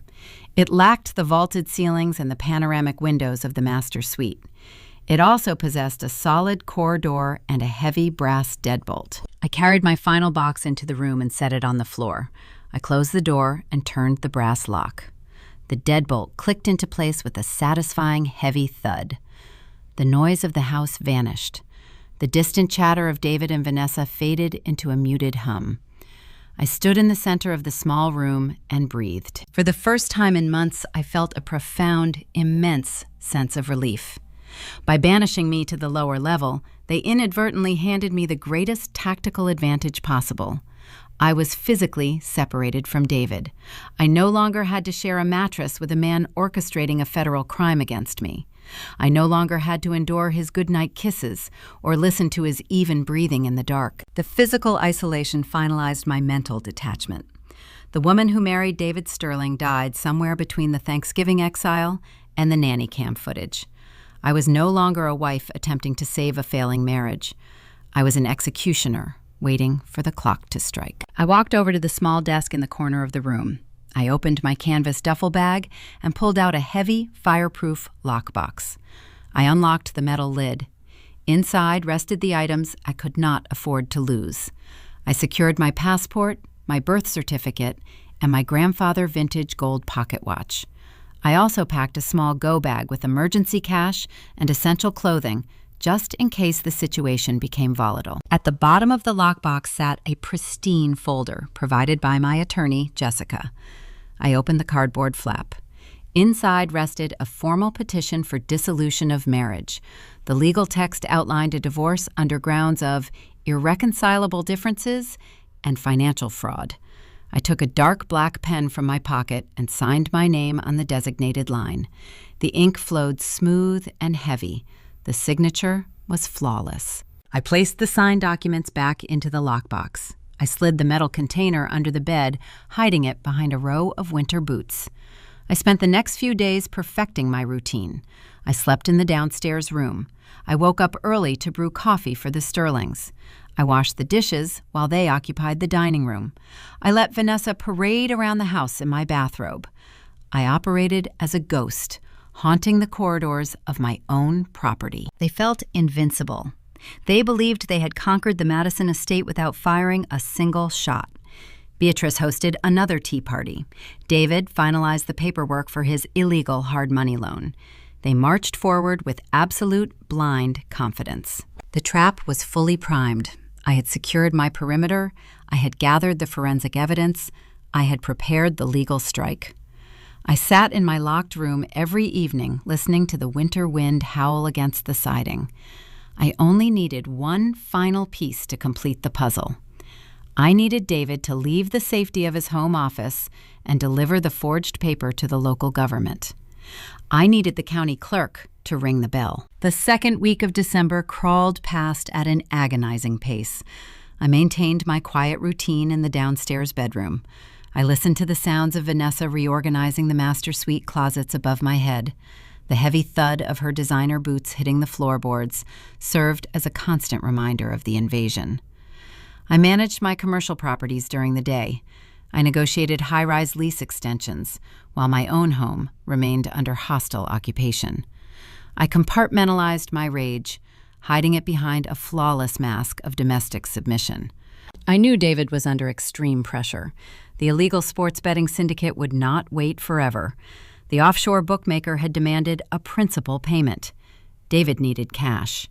He possessed the forged quitclaim deed. He had secured Beatrice Brass' notary stamp. The only barrier standing between his gambling debt and a hard money loan was the Madison County Clerk Office. My grandfather Henry warned me about property vulnerability shortly before he passed away. He explained that a fully paid-off property with no mortgage liens acts like a beacon for sophisticated fraudsters. Without a bank actively monitoring the title, criminals can quietly file fake transfer documents and secure loans against the equity. To protect the estate, my grandfather forced me to register the colonial house with a digital title monitoring service. The automated system scans the county registry every night. If a new document is filed against the property identification number, the service immediately sends an emergency alert. I paid the subscription fee every January. It was an invisible digital tripwire strung directly across the front steps of the courthouse. On the morning of December 15th, I sat at my desk in the downtown property management office. Rain drummed against the floor-to-ceiling windows overlooking the state capitol. I was reviewing a commercial elevator maintenance contract. At exactly 10:14, my cell phone vibrated against the glass desk. The screen illuminated. A push notification from the title monitoring application appeared. The text was stark and clinical. Alert. A new document has been recorded against parcel identification number 45892. Document type, quitclaim deed. Grantee, the Sterling Family Trust. The air in my office seemed to stop circulating. The background noise of ringing phones and typing assistants faded into a low hum. I picked up the phone. My fingers remained perfectly steady. I tapped the notification and opened the digital attachment. A high-resolution scan of the document appeared on my screen. It was the exact paperwork I found on David's encrypted laptop. The forged signature rested on the bottom line. The blue ink pigment was clearly visible even through the digital compression. Beatrice Brass' notary stamp sat next to the signature, verifying the fraudulent transfer under penalty of perjury. The county clerk had officially processed the paperwork. The stamp at the top of the page indicated the deed was recorded at 9:30 that morning. David had driven to the courthouse, stood in line at the registry counter, and physically handed a forged legal instrument to a government employee. The trap snapped shut with a resounding, undeniable click. The crime was no longer an idea discussed in a dark home office. It was no longer a theoretical plan. By submitting the document into the public record, David and Beatrice crossed the threshold of federal wire fraud and felony forgery. The paper trail was permanent. The evidence was irrefutable. I took a deep breath. I downloaded the official recording receipt and attached it to an encrypted email. I addressed the message to Jessica Vance. I typed a single sentence in the body of the text. "The Eagle has landed." I hit send. Less than 2 minutes later, my phone rang. Jessica, caller identification appeared on the screen. I answered the call. "Good morning, Jessica." Her voice sounded sharp and energized. The ice-cold attorney was ready to go to war. "I received the file, Lynn," she said. "The clerk processed the deed. They committed a Class C felony. I am filing the emergency injunction to freeze the fraudulent title transfer immediately. The judge will sign the order by this afternoon. The hard money lender will not be able to issue a single dollar against that property." She paused. "We need to coordinate the enforcement. I have the divorce petition and the criminal referral ready for the district attorney. We need a specific date to serve the papers and execute the arrest warrants. When do you want to drop the hammer?" I turned my chair to look out the window. The rain continued to wash over the city. I thought about the Thanksgiving dinner I ate, standing over the kitchen sink. I thought about the Louis Vuitton luggage resting on my marital bed. I thought about the constant, arrogant disrespect the Sterling family paraded through my hallways. I wanted to maximize the psychological impact. I wanted them to feel the precise level of devastation they intended to inflict upon me. A standard Tuesday afternoon arrest lacked poetic justice. They needed to feel untouchable right before the floor collapsed. "Christmas Day," I said. My voice was calm and measured. "They are hosting a formal dinner at my house. Beatrice is bringing her social circle. Vanessa is inviting her friends. They will all be under one roof. They will feel completely victorious. I want the Madison County Sheriff deputies to knock on the front door while they are carving the roast." Jessica let out a low, appreciative whistle. "That is cold, Lynn. I like it. I will coordinate with the local precinct. We will schedule the enforcement detail for 6:25 in the evening. That gives them enough time to get comfortable before we breach the perimeter." We finalized the logistical details. I hung up the phone. A heavy weight lifted from my shoulders. The countdown was officially locked. I had 10 days left to play the submissive ghost. I returned to the house that evening and cooked dinner. I listened to David brag about a new investment opportunity he was exploring. I watched Beatrice inspect the holiday decorations in the sunroom. They moved through the colonial estate with the relaxed swagger of conquerors. They believed the county registry update secured their financial future. They had no idea they were walking around inside a sealed vault. The final crucial step of the operation required severing their financial life support. I could not allow David to access our joint funds when the arrest warrants hit. A desperate man with a debit card can run a long way. On the morning of December 24th, Christmas Eve, I sat in my locked downstairs bedroom. I opened my laptop and logged into the primary banking portal. I possessed the master administrative privileges for the household accounts. I navigated to the security settings. I selected the joint checking and savings accounts. I initiated a total administrative freeze. I restricted all outgoing wire transfers, stopped all automated clearinghouse payments, and suspended the physical debit cards linked to David's name. The banking system processed the request instantly. Due to the holiday schedule, the financial institutions operated on a delayed notification timeline. The bank would not send an automated alert to David's phone until the next business day. He would not realize his accounts were paralyzed until the morning of December 26th. I closed the laptop screen. I secured my grandfather vintage gold pocket watch in my duffel bag. The trap was fully constructed. The title was frozen. The bank accounts were locked. The arrest warrants were signed and waiting in a manila envelope on a deputy desk. The Sterling family was about to wake up on Christmas morning believing they owned a 4,000-square-foot estate. They were going to open designer gifts and drink expensive champagne. They would celebrate a legacy built entirely on theft and illusion. I walked out of the downstairs bedroom and prepared to endure the final 24 hours of captivity. I was ready to serve them their last meal. The morning of December 25th broke with a blinding white frost covering the Madison landscape. Sunlight streamed through the towering windows of the colonial house. The interior smelled of fresh pine needles and roasted coffee beans. Bing Crosby crooned a soft holiday melody from the hidden surround sound speakers. On the surface, it looked like a picturesque Southern magazine cover. Beneath the expensive wrapping paper and the velvet ribbons, it was an active crime scene. I emerged from my locked downstairs room at 7 o'clock. I walked up the hardwood staircase to the main living area. Beatrice and Vanessa were already seated on the plush white sofa. They wore matching cashmere loungewear. David stood by the marble fireplace pouring orange juice and champagne into tall crystal flutes. A towering Douglas fir tree dominated the corner of the room. Dozens of meticulously wrapped boxes rested beneath the branches. I sat in a wingback chair near the window holding a plain ceramic mug filled with black coffee. I did not wear cashmere. I wore a simple gray sweater and dark denim jeans. I watched the three of them sip their mimosas. They laughed and shared private jokes.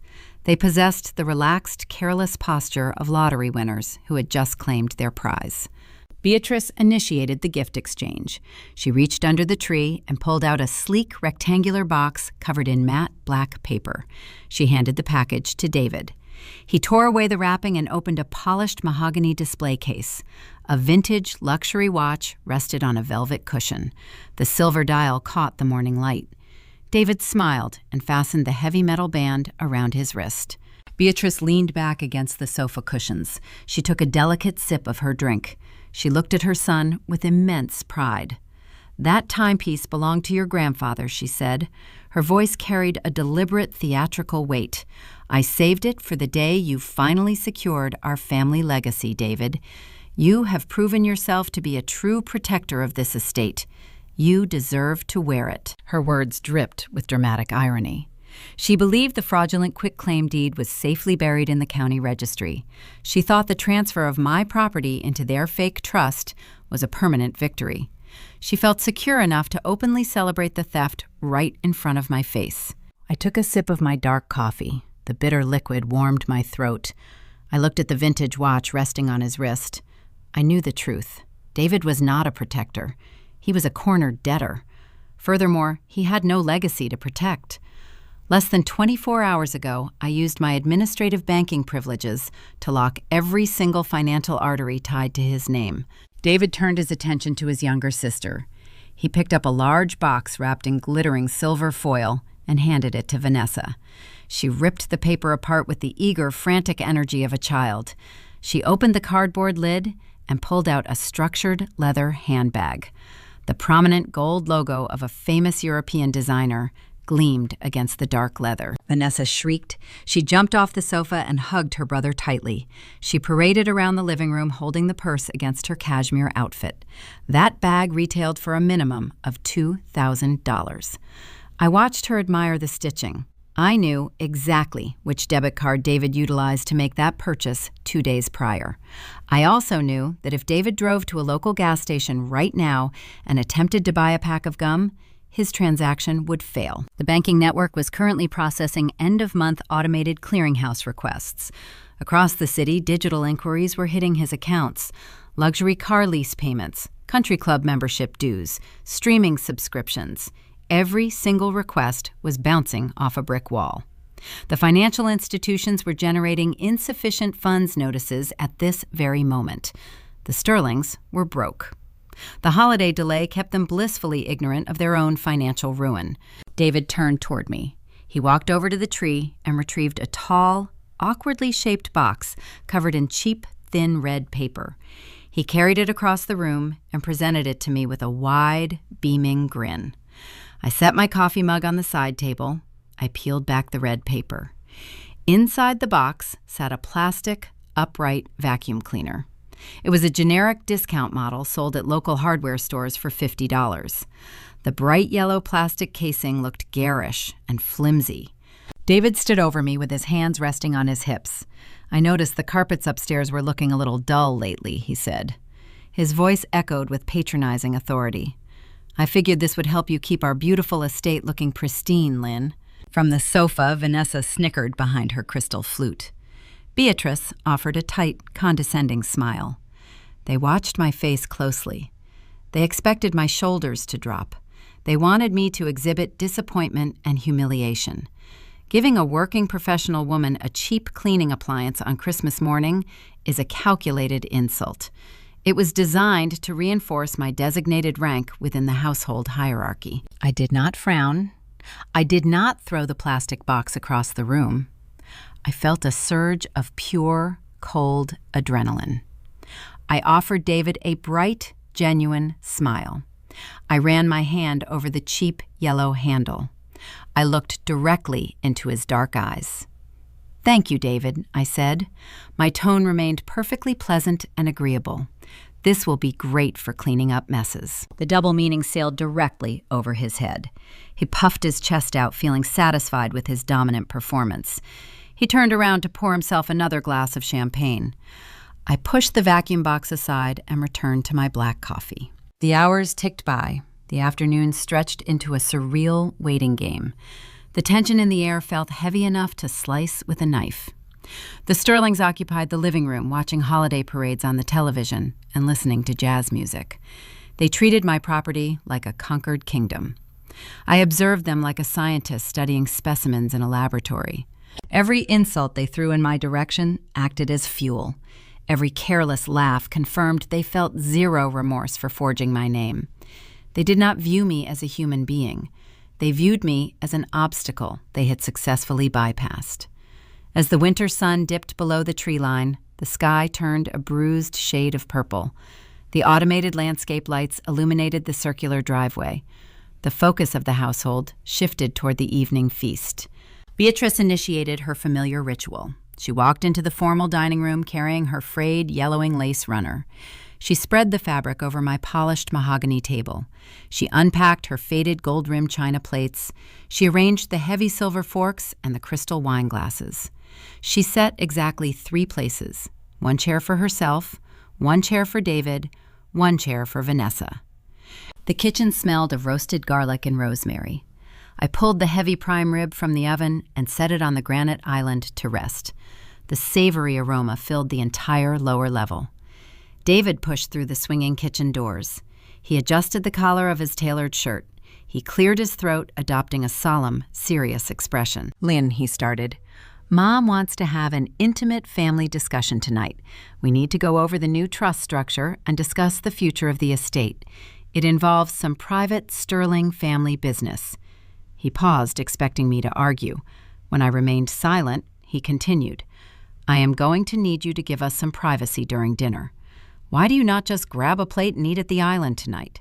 He delivered the ultimate slight with casual, terrifying indifference. He was banishing me to the servant quarters while he discussed a federal crime involving my stolen assets. I did not protest. I did not shed a single tear. I picked up a chipped ceramic plate from the cabinet.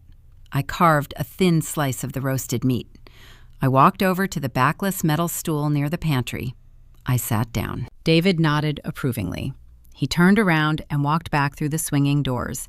The heavy wood closed behind him. The dining room erupted in cheerful chatter. The clinking of crystal glasses echoed through the walls. I looked at the digital clock glowing green on the oven display. The numbers aligned perfectly. The stage was set. The audience was seated. The final piece of the trap hung suspended directly above their heads by a single fraying thread. The countdown dropped to 0. The digital clock on the oven display shifted to read 6:24. I sat on the backless metal stool near the pantry. My slice of prime rib rested untouched on the chipped ceramic plate in front of me. I listened to the sounds drifting through the swinging doors. In the formal dining room, the Sterling family enjoyed their feast. The clinking of heavy silver forks against fine china created a steady, rhythmic background noise. Bing Crosby sang White Christmas softly through the hidden speakers. David was speaking. His voice carried that familiar, arrogant timbre. He told his mother and sister about his plans to leverage the newly acquired estate to fund a commercial real estate venture. He bragged about his financial acumen. He boasted about protecting the family assets. I took a slow, deep breath. I smoothed the fabric of my gray sweater. I did not feel angry. I felt an eerie, profound stillness. The waiting was over. The theater production had reached its final act.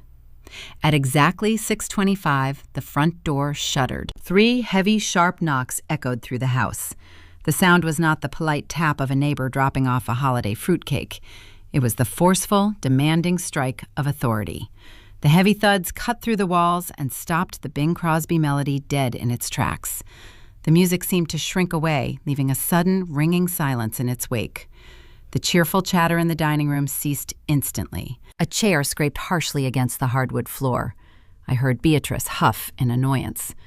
"Who on earth is bothering us on a holiday?" she complained. Her voice dripped with aristocratic irritation. Her low heels clicked across the floorboards as she marched out of the dining room and down the long hallway toward the foyer. She expected to find a lost delivery driver or a confused caroler. She expected to dismiss them with a wave of her hand and return to her stolen kingdom. I remained seated on my stool. I listened to the deadbolt slide open. I heard the heavy oak door swing inward, allowing a rush of freezing winter wind to sweep into the warm house. A sharp breath hitched in Beatrice's throat. Then a crystal wineglass slipped from her fingers. It hit the hardwood floor with a sharp, deafening crash. The delicate heirloom glass shattered into 100 jagged pieces. David heard the noise.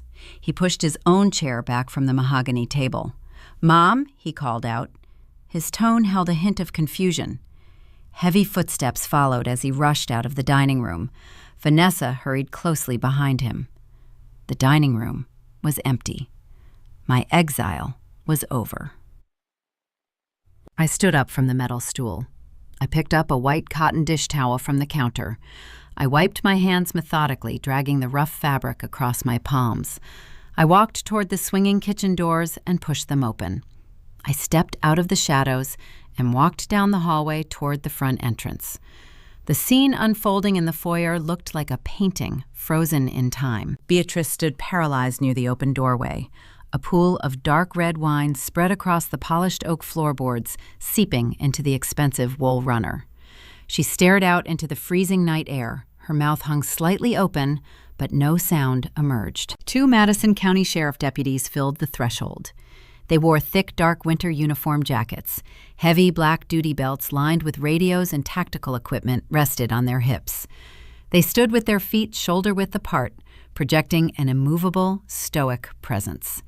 The cold authority of the law stood in stark contrast to the soft cashmere and the warm holiday lighting inside the home. Standing directly between the 2 armed officers was Jessica Vance. My attorney wore a sharp charcoal overcoat. Her dark hair was pulled back into a tight knot. She held a thick, pristine manila envelope in her gloved hands. She looked past Beatrice and scanned the hallway. David stopped dead in his tracks halfway down the hall. He stared at the uniformed officers. The swagger he carried for the past year evaporated in a fraction of a second. His chest deflated. His broad shoulders slumped. The expensive vintage watch resting on his wrist suddenly looked absurd. He looked like a terrified child who had just been caught stealing. Beatrice finally found her voice.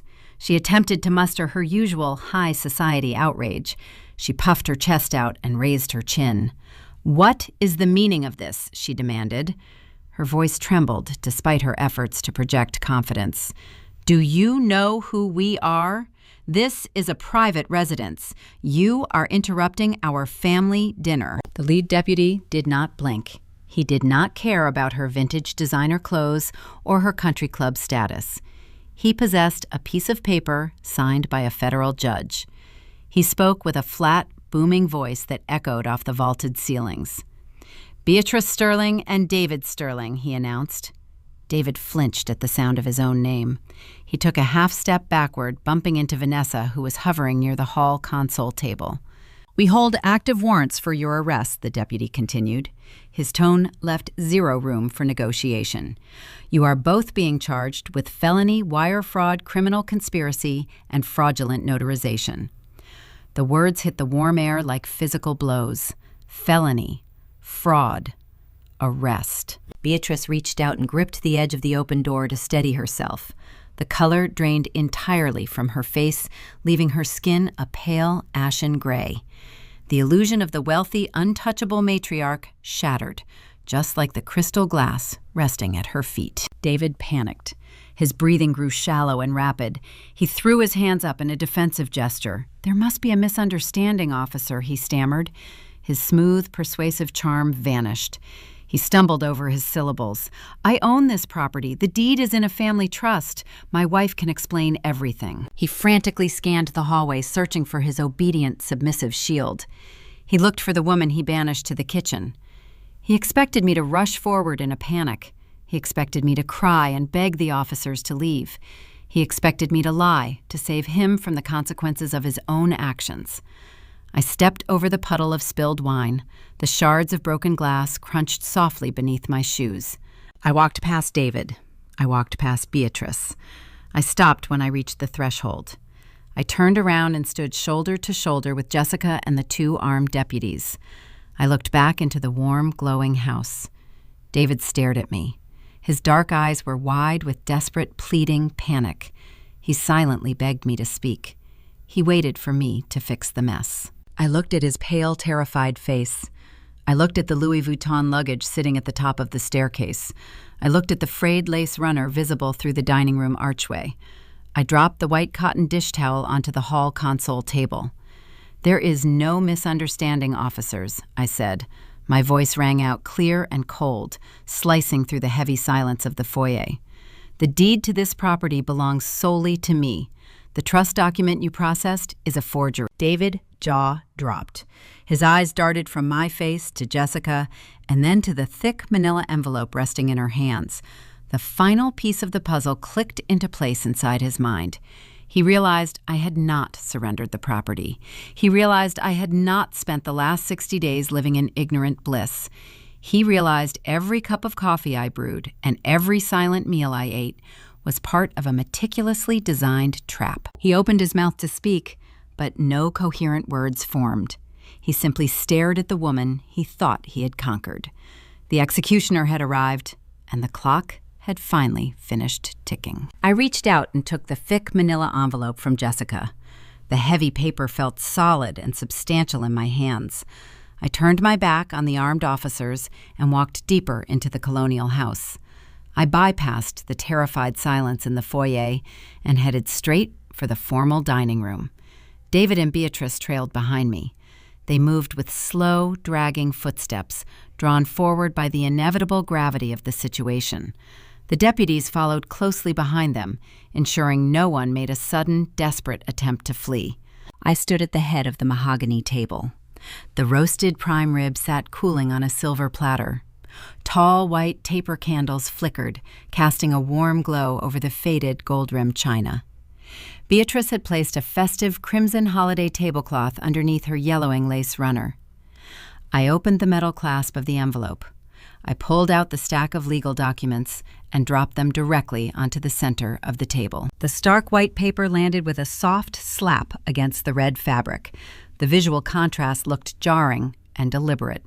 It represented cold, hard reality crashing into their fragile holiday fantasy. I spread the pages out like a card dealer, revealing a winning hand. The high-resolution scan of the quitclaim deed sat front and center. The blue ink signature glared under the brass chandelier lighting.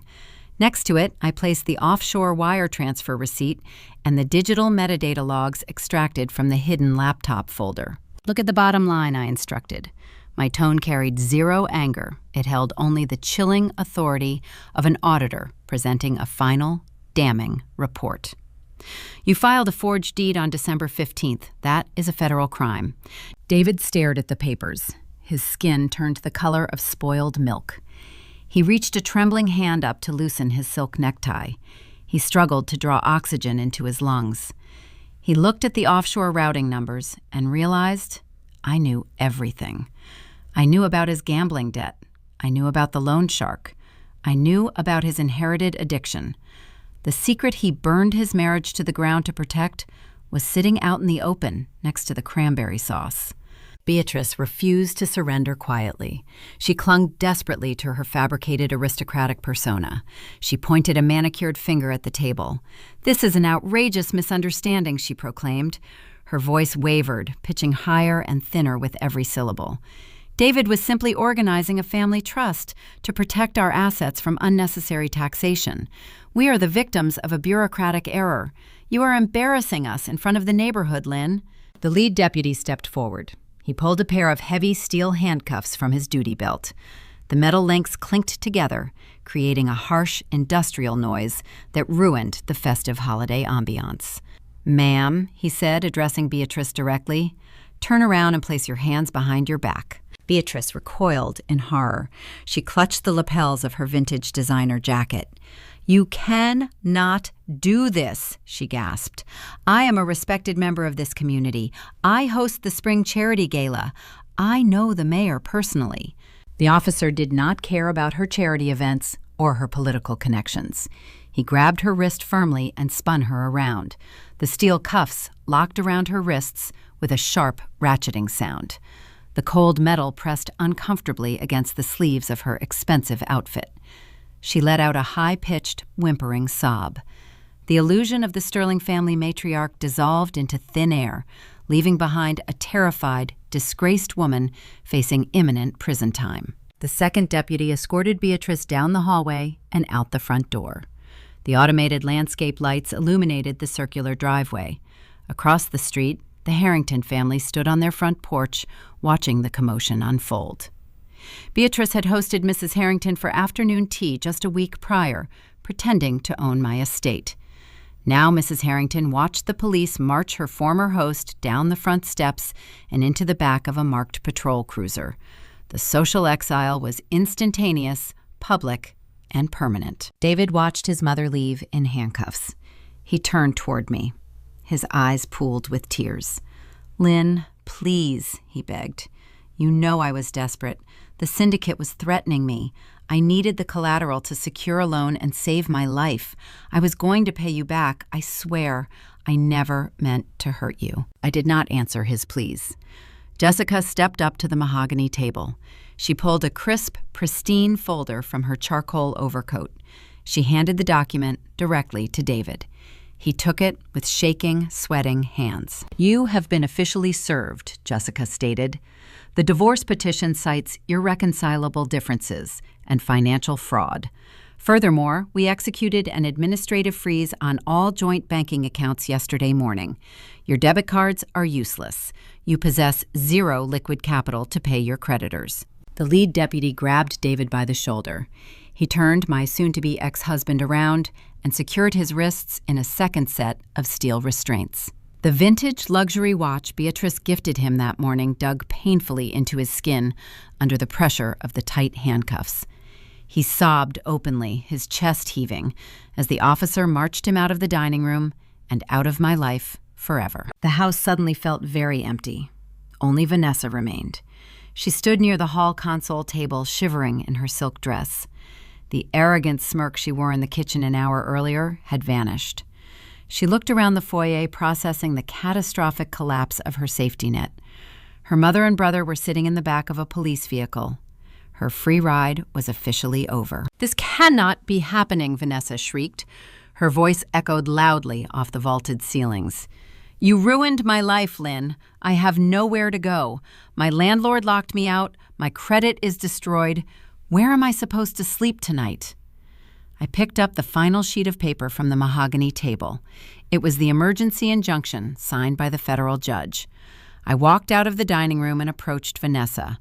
I held the document up so she could read the bold, black text at the top of the page. "This order voids the fraudulent transfer and restores my exclusive property rights," I explained. "It also grants me immediate physical possession of the premises. You are currently trespassing. You have exactly 10 minutes to gather your designer luggage and vacate my property." Vanessa let out a hysterical, piercing wail. She turned around and sprinted up the oak staircase. I listened to her tear through the master suite, grabbing her silk blouses and expensive shoes. She dragged her heavy brown suitcases down the stairs, bouncing them loudly against the wooden steps in a desperate, frantic rush. She reached the bottom landing out of breath and panicking. She dragged her bags toward the front entrance. In her blind hurry, she forgot about the shattered crystal wine glass her mother dropped earlier. Her suede boot stepped squarely onto a large, jagged shard. The thick glass crunched loudly under her weight, grinding deep into the polished floorboards. She froze, looking down at the sparkling mess spread across the foyer. She looked up at me, expecting me to fetch a broom and sweep the area so she could safely exit. She expected me to resume my role as the invisible maid and clean up the damage her family caused. I walked over to the hall utility closet. I opened the door and reached inside. I bypassed the cheap plastic vacuum cleaner David bought me that morning. I grabbed a standard wooden-handled mop. I carried the cleaning tool back to the foyer. I did not start sweeping. I extended my arm and pressed the wooden handle directly into Vanessa's chest. She instinctively raised her hands and grabbed the wood to stop it from hitting her silk dress. I looked down at her manicured fingers, gripping the cheap cleaning tool. "Clean up your mother glass before you leave," I said. My voice was quiet, steady, and sharp enough to draw blood. I stared directly into her wide, terrified eyes and delivered the final, fatal blow. Servants do not sit with family. 6 months later, the suffocating winter frost gave way to the thick, humid heat of a Mississippi June. The cicadas buzz high up in the oak trees lining my circular driveway, creating a loud, steady hum that signals the arrival of summer. The colonial house looks entirely different now. It breathes again. It feels vast and light, unburdened by the heavy, toxic weight of the Sterling family. The physical transformation of the property began in January. I hired a demolition crew to gut the guest wing. I watched the workers tear down the partition walls and rip up the plush carpets where Vanessa dragged her designer luggage. They hauled the debris away in large steel dumpsters, removing every trace of her lingering floral perfume. I converted the empty space into a sprawling home gym and a secondary property management office. I reclaimed the master suite on the second floor. I threw the old mattress away. I ordered a brand new king-sized bed with crisp white linens. I repainted the formal dining room a bright, clean shade of ivory to banish the memory of that festive red holiday tablecloth and the shattered crystal glass. The mahogany table stands bare and flawless, reflecting the sunlight. No frayed lace runners obscure the rich wood grain. The legal untangling concluded on a quiet Tuesday morning in downtown Jackson. I sat across from Jessica Vance in her high-rise office overlooking the state capitol. The air conditioning hummed softly in the background. Jessica slid a thick stack of paper across the polished glass desk. It was the final divorce decree, accompanied by the official county ledger restoring the title of parcel identification number 45892 solely to my name. A brand new, heavy black ink fountain pen rested on top of the documents. The metal barrel caught the overhead fluorescent lighting. I reached out and picked the pen up. The instrument felt cool and substantial in my grip. I unscrewed the cap. I pressed the fine tip to the signature line. The dark, rich pigment flowed smoothly over the thick paper. I signed my name with sharp, deliberate strokes. No clumsy loops, no cheap blue ink. The binding signature finalized my freedom. The justice system operates slowly, but it delivers a crushing certainty. David did not possess the financial resources to hire a high-powered defense attorney. His banking accounts remained permanently frozen. The offshore gambling syndicate drained whatever hidden cash reserves he managed to scrape together in his desperate panic. Facing a mountain of forensic digital evidence, he accepted a plea deal for felony wire fraud. He avoided a federal prison sentence by a remarkably narrow margin, but the criminal conviction triggered an automatic and permanent revocation of his financial licenses. A man found guilty of forging real estate documents cannot legally trade stocks or manage portfolios for clients. His lucrative career evaporated overnight. I drove past a fading, run-down strip mall on the outskirts of the city last week. Through the dirty plate glass window of a discount auto parts store, I saw a familiar figure standing behind the cash register. David wore an ill-fitting, bright green synthetic polo shirt with a corporate logo stitched over the breast pocket. He was ringing up a customer purchasing motor oil and windshield wiper fluid. The vintage grandfather watch no longer rested on his wrist. He likely pawned the heirloom timepiece to keep the dangerous loan sharks at bay. The $150,000 offshore gambling debt did not magically disappear just because he caught a criminal record. He works double shifts at the auto parts counter now. He constantly looks over his shoulder, scanning the parking lot, waiting for the syndicate to collect their due. Beatrice faced a similar brutal reality. The district attorney offered her a stark choice between a jail cell and a guilty plea for fraudulent notarization. She stood before a federal judge weeping loudly and chose the latter. The judge handed down 3 years of supervised probation. She surrendered her official brass stamp to the state commission. However, the legal penalty felt mild compared to her swift social execution. Madison is a tight-knit, affluent community where reputation functions as the primary currency. The sordid details of the Christmas Eve arrest spread through the country club circuit faster than a summer wildfire. The women who drank Earl Grey tea in my sunroom erased Beatrice from their social registries. She no longer receives invitations to charity galas or spring garden luncheons. When she walks down the bright aisles of the local upscale grocery store, her former friends suddenly become very interested in reading the nutrition labels on cereal boxes. They spin their shopping carts around and retreat down the next aisle to avoid making eye contact. She is a ghost, haunting the clearance racks, clutching her fraying vintage coats, trying to maintain an illusion that everyone else has already seen through. Vanessa experienced a harsh, sudden introduction to gravity. Without her mother or her brother to fund her luxury lifestyle, she faced the grim reality of her own depleted bank statements. She moved into a cramped 2-bedroom apartment situated near the noisy interstate highway.